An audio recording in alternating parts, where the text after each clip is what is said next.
7:30 has arrived, and so I'd like to call to order this business meeting of District 116 for January 22nd, 2019. Roll call, please. Member Carter? Here. Member Hall? Here. Member Patton? Here. Member Pulaski? Here. Member Fisher is here. Vice President Rollins? Here. And President Demmett. Here. Quorum is present. Do we have any additions, corrections, modifications this evening? No. We will then move to citizen statements this evening, and if you wish to address the board, please fill out a goldenrod sheet.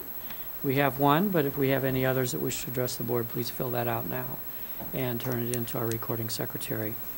I'd like to take advantage of this opportunity while people are stepping forward or considering to recognize Molly Sweeney, junior at Urbana High School, for running the cameras with us tonight, assisted by Austin from UPTV. So thanks, Molly. Thank you, Molly. Seeing, we'll get started with our first one, which is Janet Guthrie. So I'm going to come forward. And you need to give your name and address as you start. Make sure the green light is on so the mic is on. Thank you.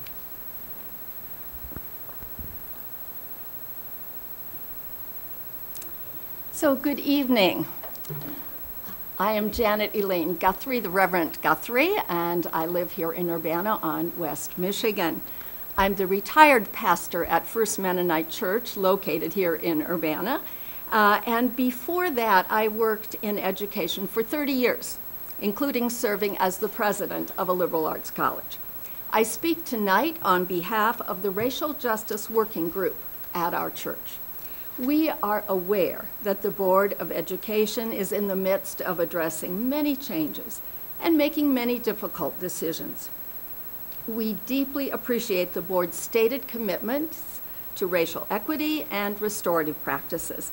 Thank you for holding fast to these vital and courageous commitments. As you know all too well, developing a culture that reflects these commitments is a huge undertaking. Systemic change requires extensive equipping of stakeholders, modeling by the leadership itself, consistency of approach, and persistence in the face of inevitable pushback. We are counting on you to allow the necessary time and resources for change to take root.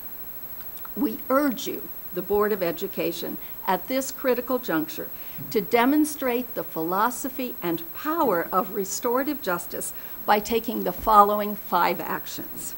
And you'll get a written copy of this a little later. 1, ensure that restorative practices are championed and employed in every aspect of school district work, across grades and schools and staff and administration at all levels, as well as by the board itself.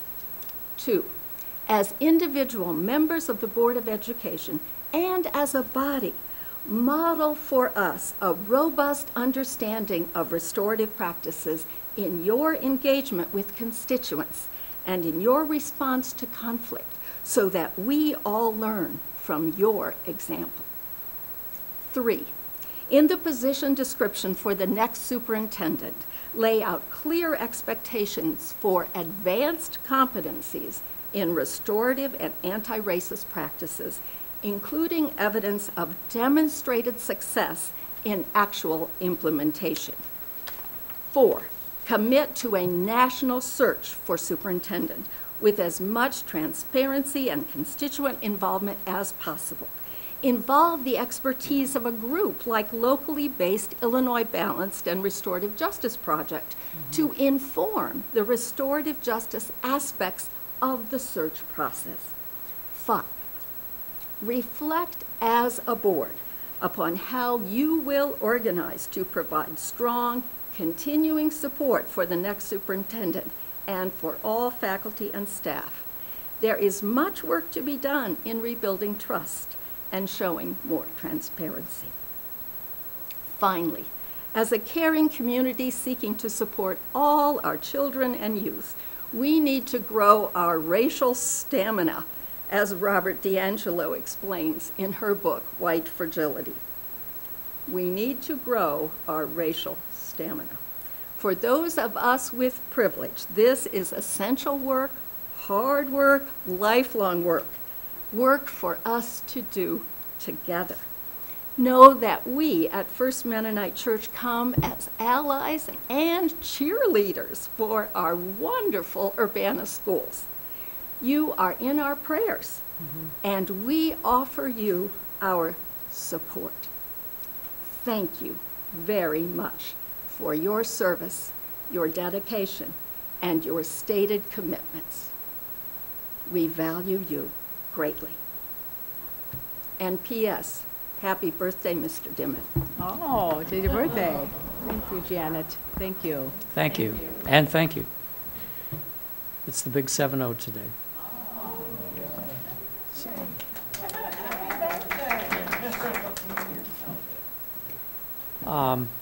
Lori, I'm glad my sound was on, but I've got it turned off now, so I won't be interrupted. Lori wanted to remind me to announce that we're not live tonight because of Martin Luther King Day, and so Urbana City Council preempts us on UPTV. So we'll be recorded and then be shown, usually it's Saturday, I think, when they show it, when it's not live. And the YouTube, I'm assuming we're still able to get shows up on YouTube. So Everything is the same. all right, good. With that, I'd take one more request for anyone that wishes to address the board this evening. Seeing none, we'll go ahead and move on. We have no call for an exec session after the meeting tonight unless it is changed. All right. We need a motion to approve the agenda, please. Moved and seconded. All in favor say aye. Aye. Those opposed, same sign. Motion is carried. We have no commendations or recognitions this evening, but we do have an administrative report. Preston? Ms. Corder and MC, I'll let you guys take it over.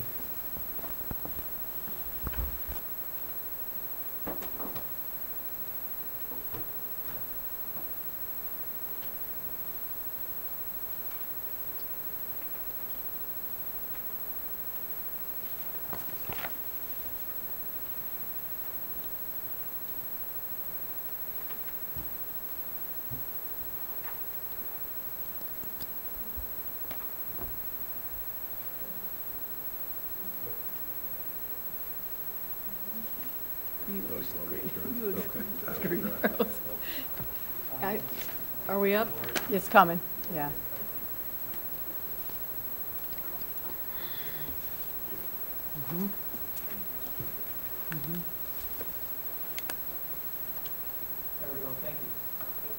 We good? Thank you for inviting us to speak with you tonight about where we are in relationship to some of technology challenges and path ahead. MC and I'd like to, we're a tag team throughout the evening, so we're going to speak to you tonight about where we're headed, where we are right now, and some of our plans to close the gap. If you think about when you start out on a trip, it's always nice to know where you're headed and where you are right now, which is why GPS is such a brilliant thing. So we're kind of using that as our guiding pathway. Gene, maybe you guys can introduce yourselves for sorry. the television audience. Yep. Jean Corder, Interim Superintendent for Assistant Superintendent for Student Learning. MC Neal, Chief Information Officer. Where are we headed? What we really and truly want to do, and one of our goals for a long time has been to have the capacity across the district to enhance student learning for all students by meaningfully integrating technology across all grades and content. And that's trying to stay ahead of the curve in terms of technologies that change rapidly and some of the exciting things that are available to us through open education resources and things that are coming to light as we learn more. So this is kind of our picture of where we're headed, and then we'll talk to you a little bit about where we are right now. So, go ahead. We have discovered that our Skyward system and our SIS uploads, we have a lot of erroneous data in our Skyward entries, and so our uploads to the SIS system and the state reporting were erroneous and often very misleading. So This is the biggest worry on my head right now, is getting this data to be accurate and actually reflective of Urbana School District 116. And we'll talk to you a little bit about what we're doing right now to help take care of that. I think MC talked to you this fall a little bit about technology staffing and rearranging, rethinking some of our staffing to support our teachers and our students more efficiently.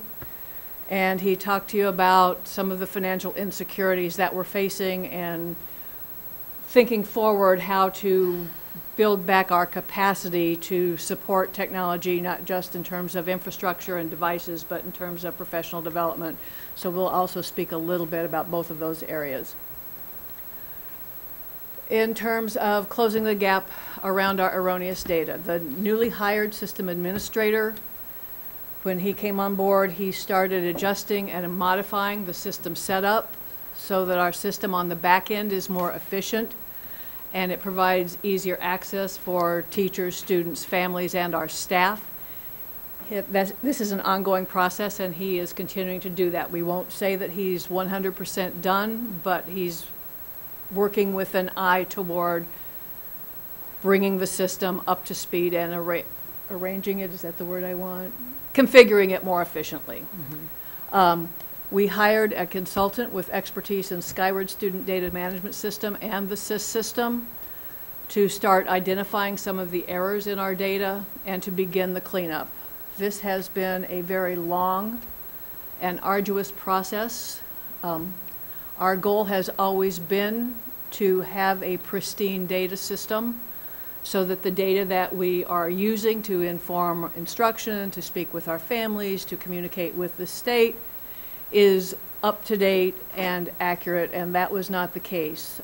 Our consultant had to start with an initial overview to find the quick wins. So the first pass at the data cleanup was, these are the quick wins. These are the things that I can make a phone call to key staff in the district and give them some information about how to clean this data up, and they can begin to do that. That happened in the first week.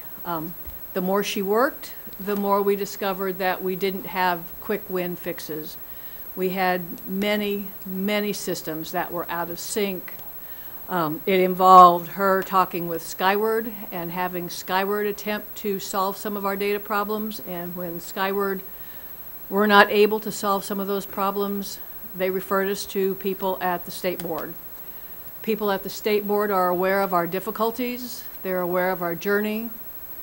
They are extending some important deadlines for us because we just can't meet some of the reporting deadlines that are being mandated by the state board, but they have been very generous in giving us some extensions. They are also, the State Board of Education and their data people are helping us find the program errors and clean up that system. That's not ready yet. They went on vacation for 2 weeks, and so their programmers weren't there, but they are aware of our difficulties and are working with us to try to get that program fixed on their end so that we can start communicating back with their system. Once that happens, then our consultant will be able to do the course schedules, student schedules, teacher schedules, reports that were due about a month ago that we discovered weren't accurate, and there was nothing that we, meaning MC and myself, could do to fix it. It takes somebody with this consultant's knowledge to get in there and line item by line item.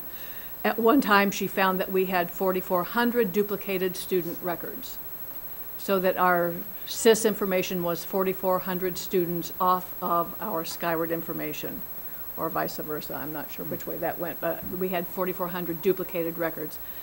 Many of the things that she could fix that were systematic and were batch uploads, she fixed as she went along. We are now at the place where she has fixed or is working with the SIS folks at ISB to fix some of those program issues. Beyond that, she is now at the place where she has to fix individual student records on a case-by-case basis because there is no consistency across the remaining records. that she can do a batch fix. So she is taking that fix on one student at a time and letting us know when that is done. We anticipate that within the next couple weeks, she will have finished everything that she can with the cleanup, and our data will be back at the place when we hire a new information systems manager, that we have a clean data set for this person to manage moving forward. So our goal has always been to get accurate, up-to-the-minute data and be able to depend on it across our system. We think we're a couple weeks out yet on that, but she has been working since mid-December diligently trying to get that accomplished, and we're fairly confident that the end is in sight. If you had talked to me 2 weeks ago, we would not have been this confident that the end was in sight, because that's when we hit the system glitch and we had to get with the state board. And so that's a very bright note for us, because I feel very confident that within a couple weeks we'll be on top of this. This fix is costing us right now, has cost us $5,000 for her time so far. We anticipate that by the time she's done, this fix will be someplace in the neighborhood of $6,000 to $7,500 just to get the data clean, and that's our best guesstimate. We're not exactly sure, but putting our heads together and seeing what she's been able to do in the time that she's had and what she has left to do, that's a ballpark figure for you in terms of what we were looking at. Go ahead. Going forward, when we get the new systems information manager or information systems manager, whichever, we intend for this person to job shadow our consultant for the first 2 weeks, so that in real time, as he or she comes across the things related to their new job, they will be sitting next to our consultant and able to learn the procedures, learn the best methods for that data entry, talk with her about why are you doing what you're doing, if I do it this way, what's the difference, so that there's some on-the-job, boots-on-the-ground training with our consultant for this new hire. We have reached out to Bloomington, Peoria, and Rantoul school districts. Their student information people are happy to help us and provide a network of support. So we feel confident that we have experts in the area who will be able to support this person. Our consultant right now is working with our folks one-on-one in terms of urgent training. We had access testing that started this week, and we had to work with her one-on-one for the folks who are administering the access and setting up the access testing to make sure that that data set was pristine and ready to go. So it's that approach that we're going to take with some of this urgent, on-the-ground things that have to happen right now. We have a data upload that's due on the 25th for Prairie State, or not Prairie State, the PSAT and the SAT. DLM is due in mid-February, so we're working with her to provide this urgent care training for things that have to get done before we can get our system manager up and to the level where we need them to be.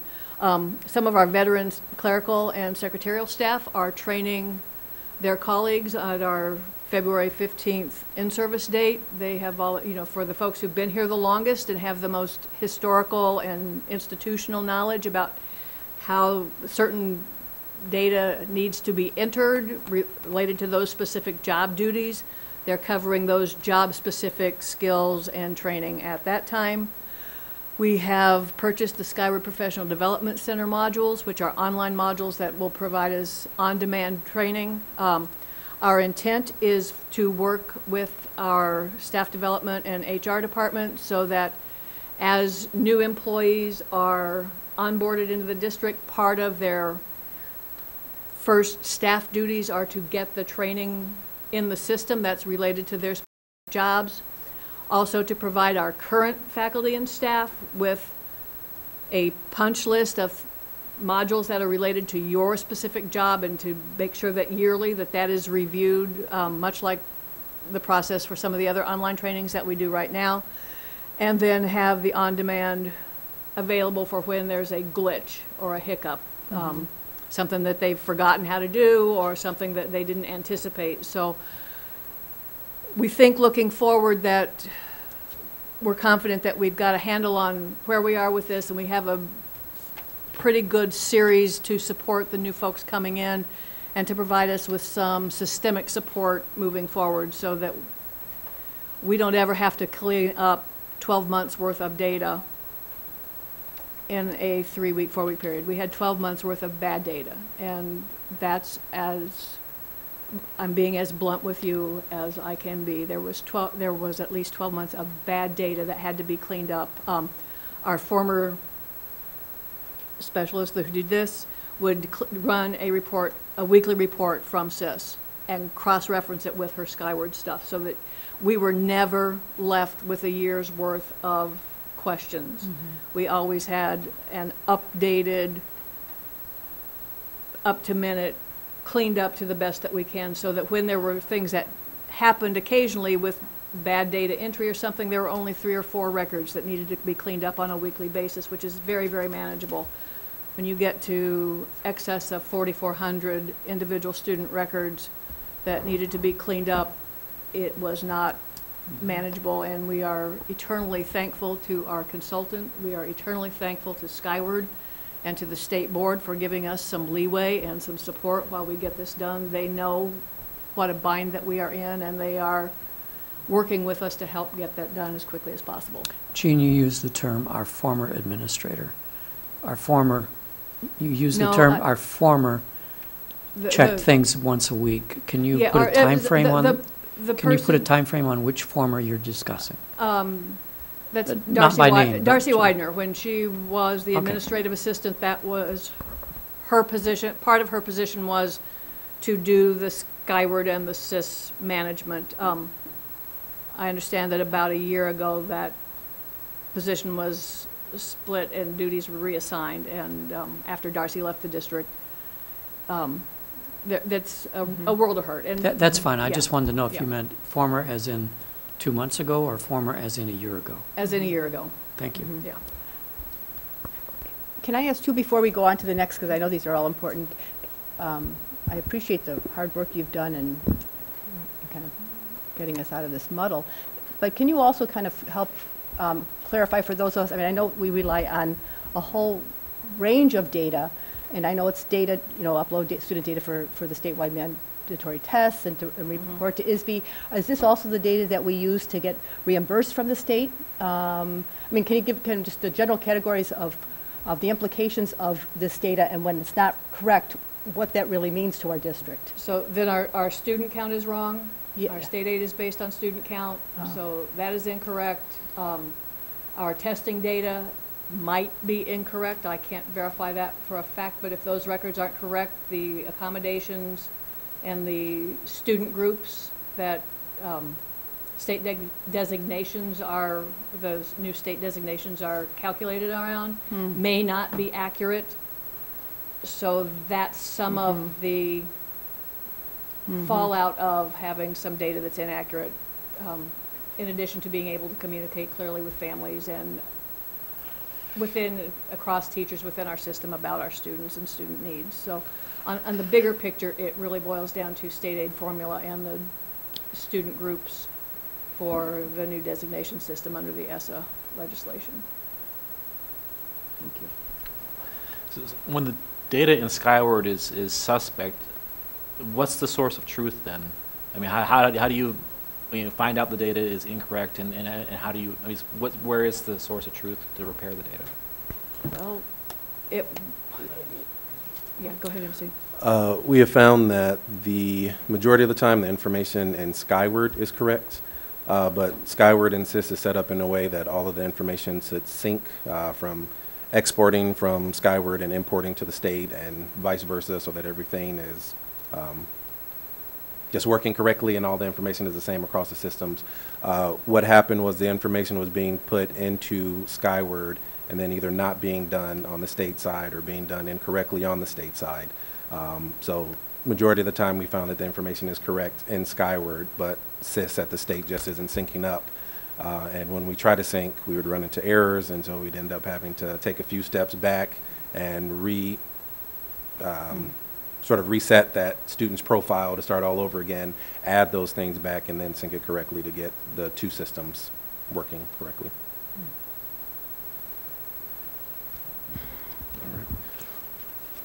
So what are we doing to close the gap with staffing? As mentioned in a previous board presentation, I am being very thoughtful in the restructuring of the technology department. And a big part of that is creating hybrid positions that handle multiple tasks that were done by 2 or more people previously. One such example is the systems administrator position that Jean mentioned. Historically, that position took care of servers and a small portion of Skyward. Now that position is handling our servers, our networking, and enough of our Skyward to, once he gets up to speed, to be able to step in completely in case the information systems manager position has an extended leave due to illness or a long vacation. Additionally, we are adding in a junior systems administrator position. That position is also going to handle servers and networking. We have a networking technology specialist that handles networking for the district as well as some building support. So just with those positions, we have 2 people that will be able to handle all of the ins and outs of Skyward, 3 people that will be able to handle networking for the district, and 2 that will be able to handle server administration. So we are getting away from the days before where we just had the one person who handled servers, and then if that person left the district, no one else could do those roles or duties, or that one person that did networking, and when they left, there was no one who could handle those duties. So this graphic here represents a then and now. Of note, this is a subset of positions that handle district-wide technology support. So some positions, such as the information systems manager, is not displayed, but these are the positions which provide support for networking, server, and user devices across the entire district. You can see in a little over 15 months from October 2017 to January 2018, we actually lost 2 positions. We had 2 vacancies, and that did not get filled. And one of our positions took on additional duties, going from being a technology specialist to being a digital media technology specialist. So that person took on additional duties in regards to photography at events, videography, creating brochures, pamphlets, things of that nature. So again, we were down 2 people, and other people who we retained were taking on additional duties. It all resulted in the team as a whole being stretched very thin. MC, help me out by reading the boxes. I'm sorry to interrupt you. Oh, no but problem. I can't read them from here. So the top here we have server administrator, and again, that was a position that historically was just handling servers. Now that's the systems administrator who does servers, networking, and Skyward. Our network engineer is now our network technology specialist. These were technology specialist positions. Those were building support, the people who were supporting the teachers, students, and end user devices in each of the buildings. So we actually had 4 of those back in October 2017, and right now we have 2. And out of those 2, again, 1 has taken on additional duties as a digital media technology specialist. So we have the technology specialist, the digital media technology specialist, the 2 vacant positions, one that just got brought back last week, the network technology specialist, and the systems administrator. So the junior systems administrator position, we actually just posted last week, and last time I checked, we had about 10 applicants, and we're moving forward with this the same way we proceeded with the network technology specialist and the systems administrator, where we're going to take the top candidates on paper, and we're going to bring them in and have them go through a series of tests and exams just to make sure their competency is what we need for the district. And then based on those testing scores, people who meet a particular threshold, we'll bring them in for interviews, and then we'll make a final decision. We're doing to close the gap for finance. I am working on finalizing an equipment replacement plan. I hope to have that done by the end of the month. Once I have some concrete numbers for our end user devices, I can get some pricing and then can begin some conversations with finance. There's many pieces of equipment, both end user devices and infrastructure, that's out there in the wild that's 8, 9 years old. There are a lot of end user devices out there that were purchased by Title I, Chromebooks, iPads, things of that nature, and now the Title I funds have dried up. So we need to figure out a way to replace those pieces of equipment as they're now reaching end of life. Ideally, I hope that we can get a budget line earmarking funds every year for equipment replacement. And the replacement cycle I'm shooting for is 5 years. So we will not have any end user devices that are older than 5 years. At that point, they will get replaced. Presently, what we're doing, we are using working cash for our immediate needs, and we are using E-rate to fund networking needs. That's our infrastructure, our back end, so our routers, switches, firewalls, access points, things of that nature. It doesn't cover servers, it doesn't cover end user devices. And we also have TIF. TIF has been allocated to different buildings based on the number of students, and these are funds that administrators get to use for building technologies such as smart boards. The most recent technology plan we were able to dig up was from 2012. So we are looking to revise that. We have taken a first step of creating a working group, a committee, if you will, of program directors, teachers, myself.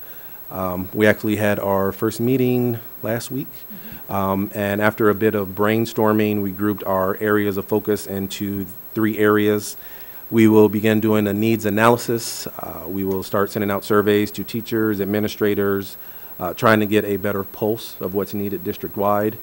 The 3 areas that we have are nuts and bolts, and that covers the infrastructure, so the servers, networking equipment, end-user devices, the software and programs that are used on those end-user devices, and certain guidelines and practices such as replacement cycle.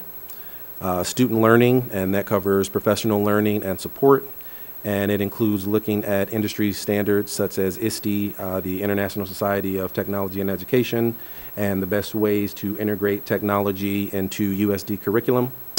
And sustainability, and that piece covers the financial portion for the equipment replacement cycle and ensuring we have those earmarked funds for replacement, ensuring that we have the staff needed to be able to support those end user devices, and ensuring that we have the staff to provide the technology integration support in the classroom for the teachers. On the horizon of immediate concern is our hosting provider for Skyward. Last month, our provider sent out notice that they will no longer be providing service as of June 30th, giving us 6 months to find a new provider. I am currently researching feasible options for a new hosting provider. Currently, my current plans have me making a decision by early April and us having a new hosting provider in place by May. With that, are there any questions?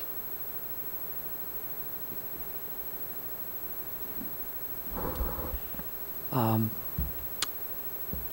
don't know which of the two of you. So when we say that Title I funds dried up, do we mean Title I funds were spent on something else besides a past pattern of technology? Yeah, the Title I funds did not go away. They were just reallocated for other purposes in the district. Okay, I didn't want the public to think that we had been shorted Title I funds. No, we are not we have not been shorted on Title I funds. We just used them in a different way. A matter of when priorities were set, technology was not a priority. Correct. Thank you. Apologies for the confusion.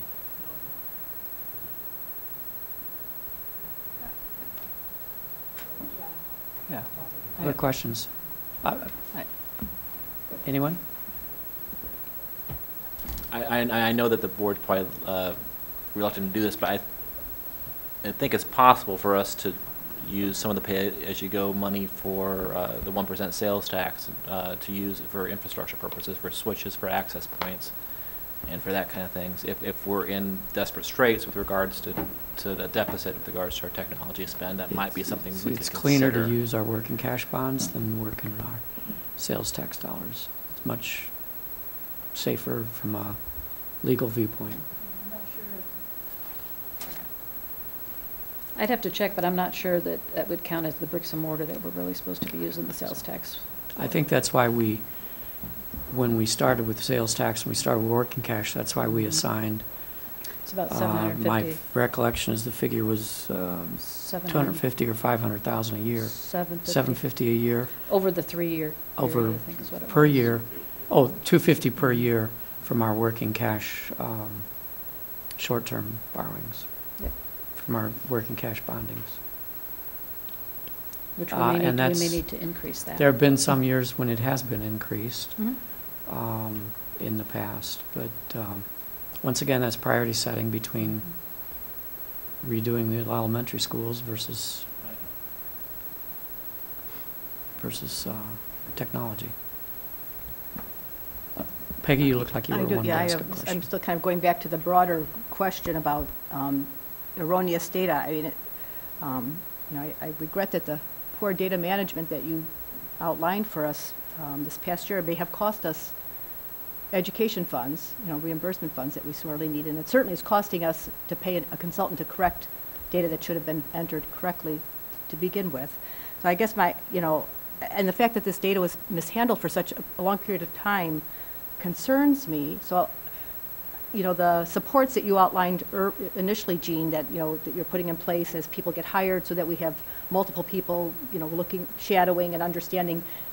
Do you feel that this will ensure the kind of oversight and accountability that we need to avoid finding ourselves in this situation in the future?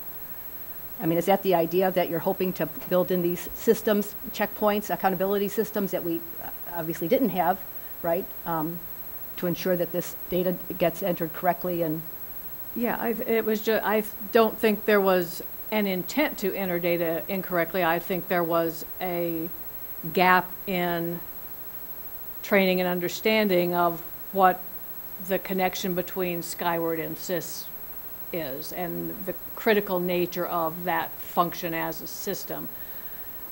One of the things that we're working with on our new hire is to make sure that that piece of the puzzle is not glossed over, and that piece of the puzzle is primary in consideration for when we get someone new in place, so that there is a system to know, are we running those weekly checks? Who's running the weekly checks? Who do we answer to? Who's doing the cleanup? So that is clearly delineated when that person starts, and they're not left to assume that it's happening. Right. Okay. I also think that, MC, you probably could answer this as well. I think you're trying to build in some redundancy as it relates to a number of people that are able to at least do some of those things that weren't being done before because of a lack of knowledge or a lack of institutional knowledge or those kind of things. But I don't want to put words in your mouth. I'll let you go ahead. So that was a big part of it, losing that institutional knowledge, I think, since this time last year. This will be the fourth person in this position. So there has been quite a bit of turnover, not the best handoff of information between people as they left. And I think one of the reasons that we didn't catch this earlier, a lot of the submissions that I've come across that are tied to state funding happen in the fall. So when the turnover started happening around January of last year, we really weren't aware that there were issues with the numbers and the funding, because those reports weren't being looked at until the fall. And then when the fall came, we were kind of scrambling, trying to figure out what was going on. And I do definitely feel that with the offer for shadowing for the first couple of weeks with the person being here, that extended support with some other Skyward folks at other school districts, and the addition of the Skyward Professional Development Center, which is that add-on, the person will be exponentially more empowered and have the information that they need. And documentation is going to be a huge emphasis when this new person comes in. I will make sure of it. So if for some reason we do continue to have turnover, we will have documentation on all the steps. And as mentioned, we will have some overlap and some redundancy. So right now, our systems administrator who just got hired last week, again, he's going to be the backup for Skyward. At this point, he's just been doing minor things because we wanted to have the consultant clean all of the data up before he started to go into it. But the way timelines are working out, when the data gets cleaned up, hopefully it'll be close enough where we have brought the new information systems manager on board, and then that new person and our systems administrator will be able to go through this training together, and we'll both be up to speed, and we'll be able to work with each other and make sure that this does not happen again. Thank you. With regards to the search for a new hosting service, I mean, is that something, I guess the question for Carol and UMC, is that something we have to bid out, or is that something that can be selected by the technology department? It's technology related, it would not have to be bid out. I was going to say, I hope not. And I will add too, is that for the funding piece of this, there is a data poll in November and there's a data poll in March. And those two are averaged as far as our enrollment for evidence-based funding. So general state aid is gone, it's evidence-based funding now, and that is an average of those 2 dates. So the state automatically pulls whatever data is in there, whether it's right or wrong. So I think that might be one of the concessions that maybe they're making, Jean, is that poll from November, they're gonna And that was possibly, as of this school year, correct? yeah, November. Yeah, so March of last year, it didn't affect anything. So again, our numbers are off. We didn't know it. It wasn't directly tied to funding. But when this school year started and they pulled those numbers in November and we looked, we saw that there were some issues and erroneous data. Yeah. And hopefully the March one will be correct. Yes. So then we'll have maybe some incorrect information averaged with the hopefully more correct information in March that we'll have to look at the difference between those dates and see how big of an error that might cause us, because the fear I have is that you don't want to get money that you're going to end up having to pay back later because it was wrong and we already have that money spent. So that's something that we'll have to be looking at, is making sure that if that data pull in March, how wrong was it in November, I guess is the question. And right now, until we get it corrected, we don't know. We don't know that answer, so.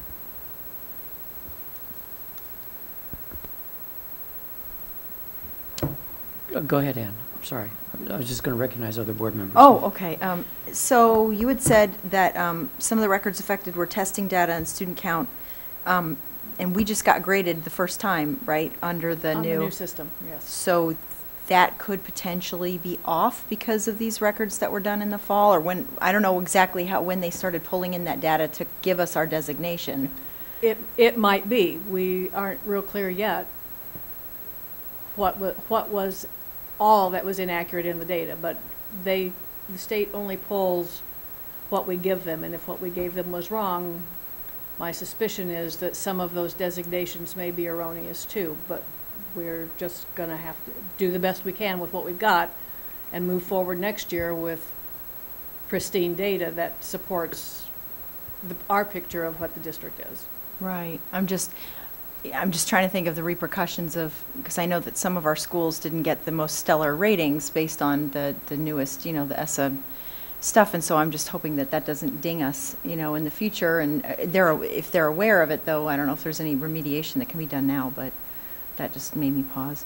And also, I just wanted to ask about the restructuring. I think I'm so glad you're having overlap with people, being out of the office and being busy with other stuff. Didn't it used to be that we would have an administrator per building, and now we've kind of combined that task, or is that not, each building, like for normal day-to-day tech problems, tech issues, was there ever a person in each building to help that issue, or how is that handled now? As far as I was told, the most techs we ever had were 4, and they sort of had 2 buildings each. So they would be housed in one of those buildings, and then the second building they covered was the next closest one. Okay. So they were located within the buildings. We still do have that set up with the techs being in the buildings, we just have less of them right now. Right. And I only ask that because I've had a lot of people ask me that question, and I've said, I have no idea how it works. When somebody says, oh, I talked to my counselor, I talked to whoever about something, and they said that they would look into it. And I said, well, I don't know how that all works out, but so I just wanted to clarify. Thank you. Gene, at one point, you did have staff members in the buildings that act as an Oh, IT. So the that's tech probably what you're cadres saying. maybe. So each building did have tech cadres, and they were sort of the first level support, both for technology issues, so computer printing issues, things of that nature. And they did system inventory throughout the building, and they helped to an extent with technology integration as well. And the decision was made to repurpose those funds for those positions to something else. I can't recall what it was, but this, I believe, last May, so the end of last school year, was when the tech cadres were dissolved. So we no longer have those positions.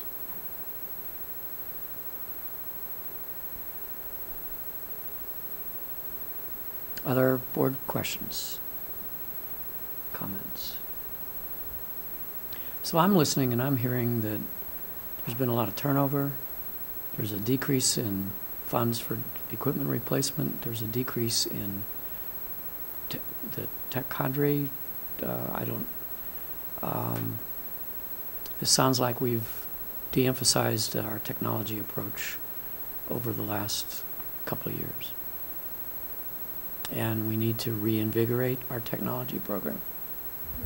That's the hope that MC and I have by starting to think about a 3 to 5 year plan, is to really put the focus back on student learning and what is it that we need to support student learning for all of our kids in all of our buildings, and how do we support our teachers as they support our kids. So those are the things that our folks are going to consider after we've done the needs analysis, and hopefully get a 3 to 5 year plan that takes all of those things into consideration, from the nuts and bolts to student learning to how are we going to sustain this, what do we really need to have a robust instructional technology program going forward, and one that can truly support our students in all aspects of learning. So sometimes that turning it robust meant bodies, humans. Other times it meant that we had more streamlined and more efficient ways of approaching. I'm hoping that we're looking at both those paths. Absolutely. I think I also wanted to just point out, Carol, you, I think it was either today or last week, where you made me aware of the fact that at one point, IT had a person that actually helped networking, that actually did that came out of maintenance. But when that person retired, that position went back to maintenance. So therefore, you don't have a position to fill as it relates to that networking. I want to make sure that's correct, Carol. Is that not what happened?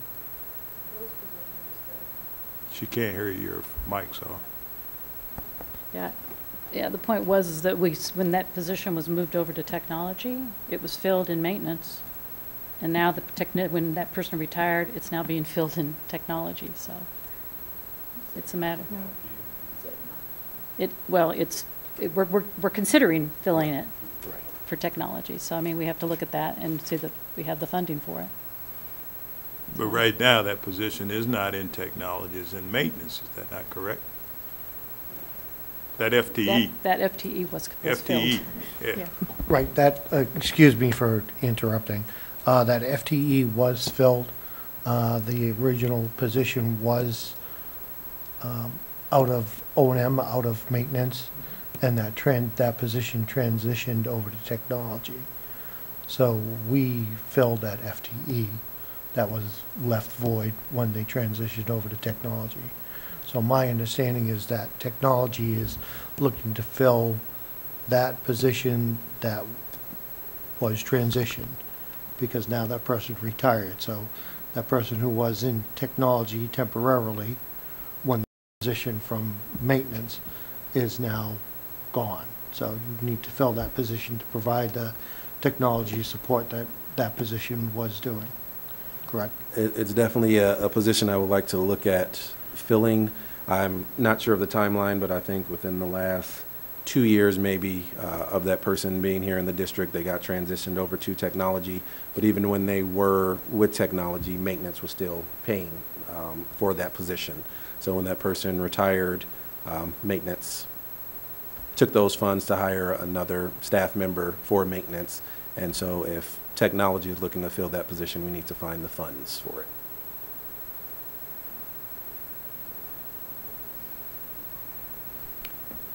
Okay.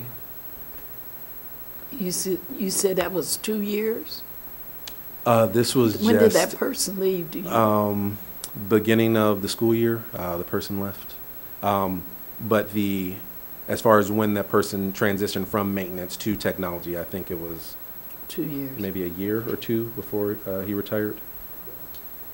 So so it was about 2 years that the person was working in technology, but maintenance was paying for the position.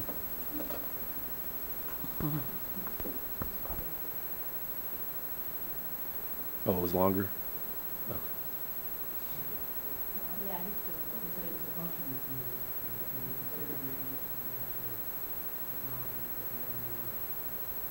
Okay. It's a function that's needed. Do we consider our network hardware as part of our buildings, no different than the lights and the floors? Or do we consider it different? That's what's going through my head right now. Is the bottom line is we had a person who had a job doing certain things, and that job hasn't been going undone for a little while because we've had other maintenance issues that have been done that might not have been done had that person not retired. And I don't know who we're talking about, so it's hard for me to follow. But I think it's a definition of, is our network, to me, anytime that anyone is building a new office building or a new facility of any sort, all the networking, all that stuff's built into the building and becomes part of maintenance of the building. And so we're talking about a function that's going unfilled right now that needs to be done. And we can all sit here and talk about how to get it done.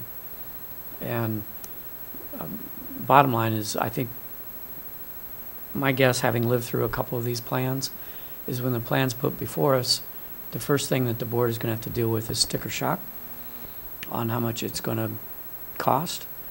And then we're going to have to figure out how to get it. And if the board will recall, I started about a year ago, maybe even 2 years ago, start saying, watch what we're spending, watch what we're spending. Because we're going to come to a point where we're going to have to do away with things in order to keep our priorities straight. And we're here. So, all right.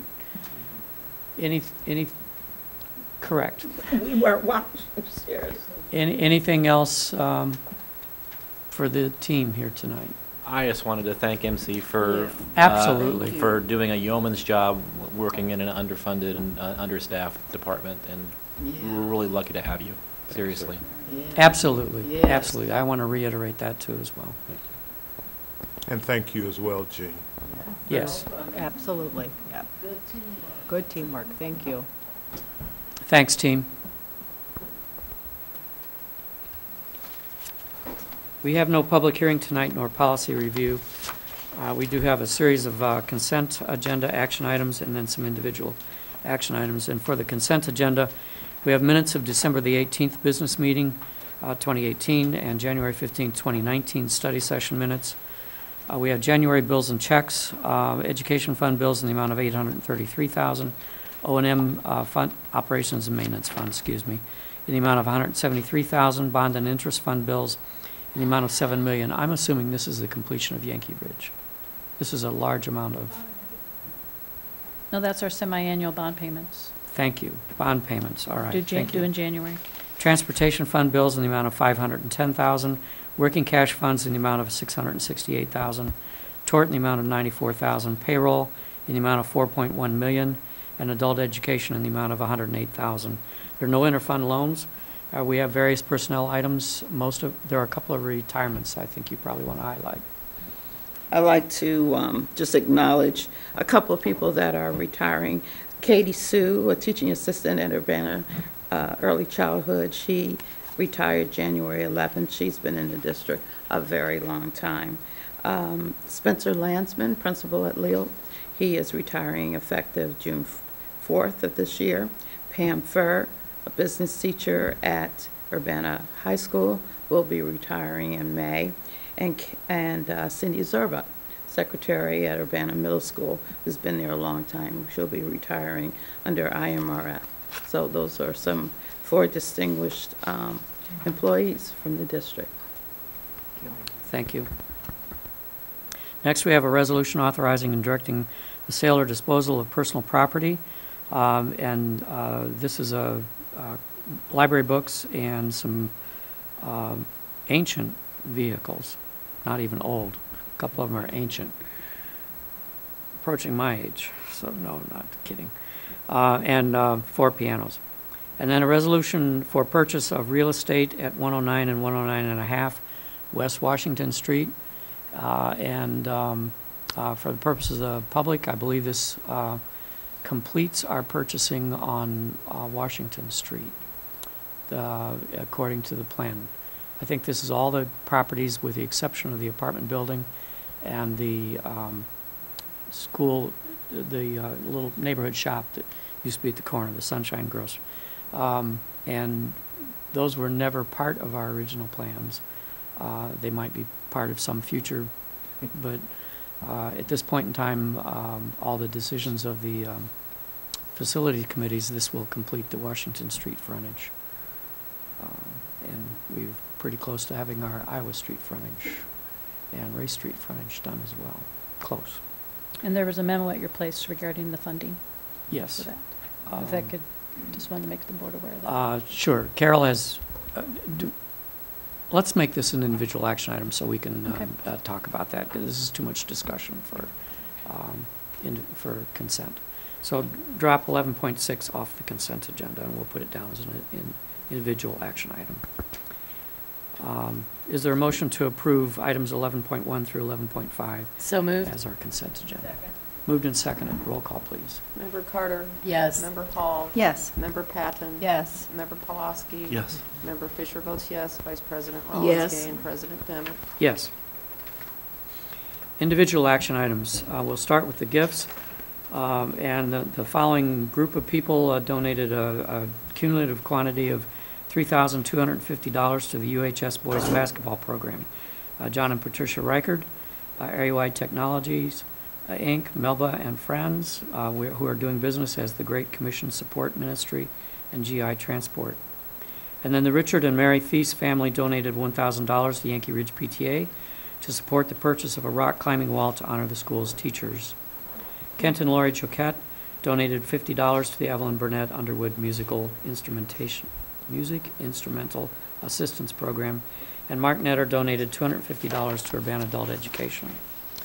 Further, and this is where my Mr. and Mrs. Liu, Hoyan and me, did I pronounce that right? Anyone know those folks? Liu donated $10,000 to the Liu Family Trust Scholarship Fund.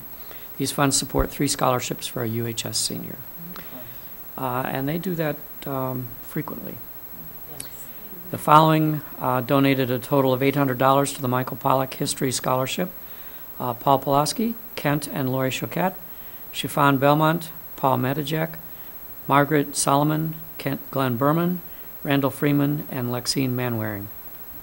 And Urbana High School received an anonymous donation of $1,500 to be given out as a grant called All Score Urbana at Urbana High School, a community-based music competition program for the school's orchestra. Is there a motion to accept and the gifts and send out thank you notes? So moved. Second. Moved and seconded. All in favor say aye. Aye. Those opposed, same sign. Motion carried. Next, we have 2 resolutions in a row here. 12.02 is a resolution abating the tax heretofore levied for the year 2018 to pay debt service on the taxable general obligation bonds, Series 2010. Any comments, Carol? This is routine. These it's are gotten routine, but- these are the alternative revenue bonds we sold. The sales tax is kind of the backup. If we, I mean, the tax levy is the backup if we don't have sales tax on hand. So these levies, or these abatements are just telling the county clerk that we don't need to levy a tax to pay these because we have sales tax, facility sales tax on hand. And we have to do this annually. Sure. Is there a motion to approve this resolution? Second. Roll call, please. Member Carter? Yes. Member Hall? Yes. Member Patton? Yes. Member Pulaski? Yes. Member Fisher votes yes. Vice President Rollins? Yes. And President Demmett? Yes. Next is resolution, same object, but a different year. Resolution abating the tax heretofore levied for the year 2018 to pay debt service on general obligation bonds, Series 2011 of the school district. Is there a motion to approve? So moved. Second. Moved and seconded. Roll call. Member Carter? Yes. Member Hall? Yes. Member Patton? Yes. Member Pulaski? Yes. Member Fisher votes yes. Vice President Rollins? Yes. Gay, and President Demmett? Yes, motion's approved. Now we'll go back to 11.06. I just wanted to make sure that all board members knew what Carol was talking about in terms of the memo.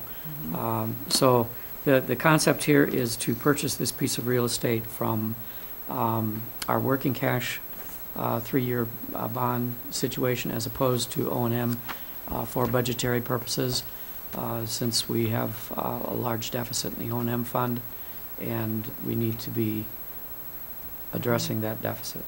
And this is the first step in potentially trying to restore our O&M fund. Any questions?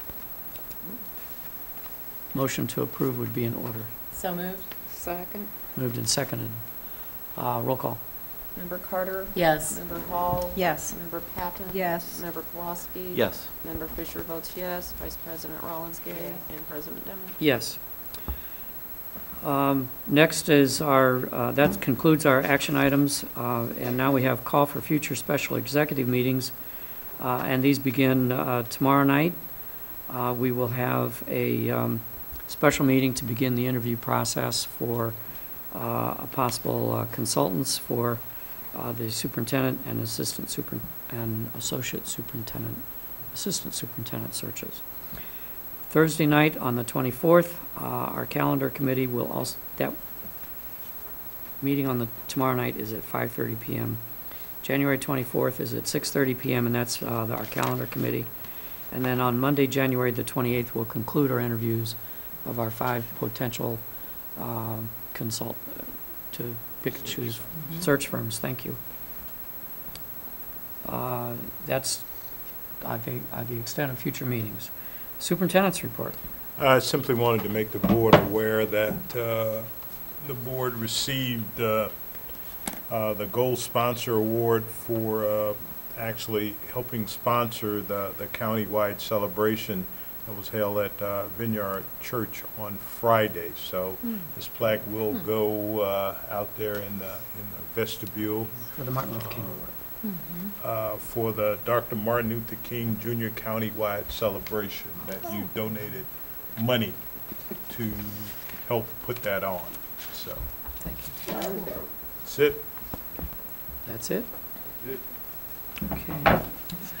Board reports. Oh, FOIA. We have to do the FOIA report. Are we required to do that orally or just be presented to us?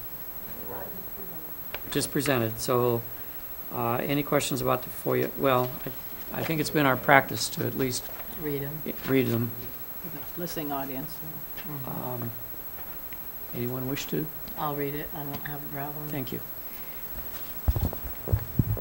Jeff Kraus, Arbor Management, copies of all invoices and/or billings excluding catering functions from Aramark to Urbana School District 116 for operation of the food service program for the time period of August 2018 through December 2018. Copy of the food service renewal document page for the 2018-19 school year. ProPublica and Chicago Tribune. Logs from August 1st, 2017 to present that detail instances when students were placed in an isolated timeout, seclusion, or any other type of confinement when physical restraint was used. Detailed incidents or isolated timeouts and/or restraint, written parent notifications, records of training and orientation materials, lists of staff who were trained in and permitted to use physical restraint. And those two requests have been responded to, or are they in process? Yes. They have been responded to, and I think Mr. Taylor spent part of his life putting that one together based on the fact that we also have to include Gerber School in all of our documentation. So maybe you can help me out, Mr. Taylor. How many pages was that that had to be redacted? Approximately 960 pages of documentation. Wow. Thank you, Mr. All right, Taylor. thank you. Board reports. That's like 9 pounds, people. Anyone, I see people reaching for the, Who wants to go first? Benita, I guess you're You first. could go first and then I'll go. No, Benita. the Martin Luther King celebration, I wanted to know how many Urbana students, was anybody there?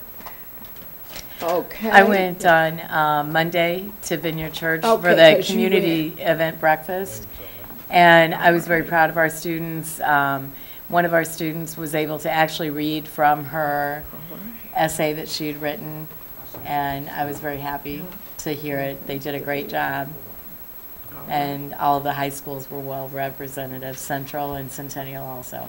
Okay, and of course, we know that Preston attended, so, not that one. Brenda was there for that. Brenda came for that one, but Ariana Colbert, Urbana High School, she got the Herb Stevens Award. And they had a article about her in the newspaper. Yes. Yeah, and so she did, from what I've heard, she did a great job. And Michael Imboyo, Urbana High, got award. Then Dorianne Mutunda got the President's Award from Urbana. So we had two that got one of the highest awards. So, good job. Thank you, Preston. Benita, did you have anything else? No, I was really concerned about that, that event. And then for the board members, we were invited to Muhammad in February. I got that. So we need to get together on that. So that's Yes. it. Other board member reports tonight.